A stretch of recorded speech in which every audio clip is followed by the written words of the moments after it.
Boring history for sleep, the monastic hours. Let us drift now, away from the village and its animal smells, its chaotic market cries. Let us travel to a place of profound order, set against the same uncertain world. A place where time is not fluid, but meticulously measured and given back to God.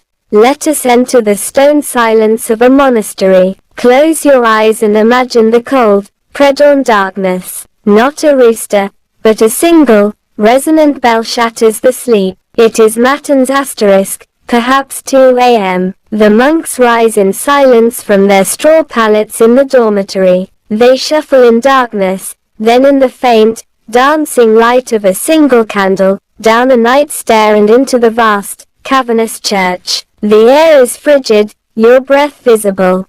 The stone floor chills your bare feet through your sandals. This is the first of 8 daily prayers, the divine office. The monks take their places in the choir stalls. A single voice, pure and clear, intones the opening verse of a psalm in Latin, Domini, labia mea aperis. O Lord, open my lips. The chant is monophonic, a single, weaving line of sound that seems to rise like cold incense to the vaulted ceiling. There is no harmony, only this communal breath, this unified voice in the dark. You do not understand the words, but you feel their rhythm, a river of devotion that has flowed for centuries. This service can last for over an hour, a vigil in the absolute quiet of the night world. As a pale grey light finally seeps through the high clerestory windows, the office of Lord's dawn begins. The mood shifts subtly, praising the coming light. Only afterwards is there a moment for a sip of small beer and a piece of dry bread before the first work period. The day is not your own, it belongs to the rule asterisk, most likely the rule of Saint Benedict, with its sacred motto, ora et labora. Pray and work. Your work is assigned by the cellarer. You might be a scribe in the scriptorium, your fingers numb as you meticulously copy a manuscript, illuminating a capital letter with powdered gold and egg yolk. You might be a gardener, tending the herbarium where plants for medicine and food are grown in neat, geometric beds.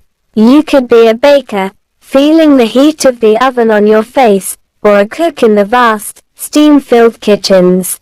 The work is manual, simple, and performed in contemplative silence or with hushed, necessary speech. At the 3rd hour, prime asterisk, you return to the church. Then more work. At the 6th hour, sext, noon, you pray again.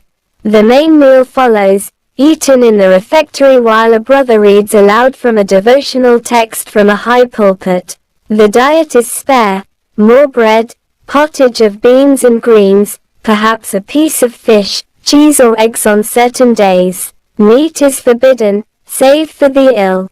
The sounds are of wooden spoons on wooden bowls, the turning of a parchment page, the steady voice of the reader. None, around 3 p.m., Vespers, as daylight fades, and finally Compline asterisk, the last prayer before sleep.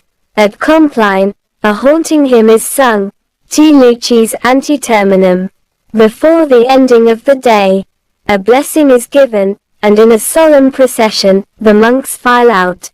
They retire to the dormitory, a single, long room where they sleep fully clothed on their pallets, ready to rise again when the bell calls them back into the divine cycle. The comfort here is not in softness, but in predictability. In a world of famine, plague, and baronial violence, the monastery is an island of unshakable rhythm. The anxiety of what comes next is erased. Every hour has its purpose, every action its place.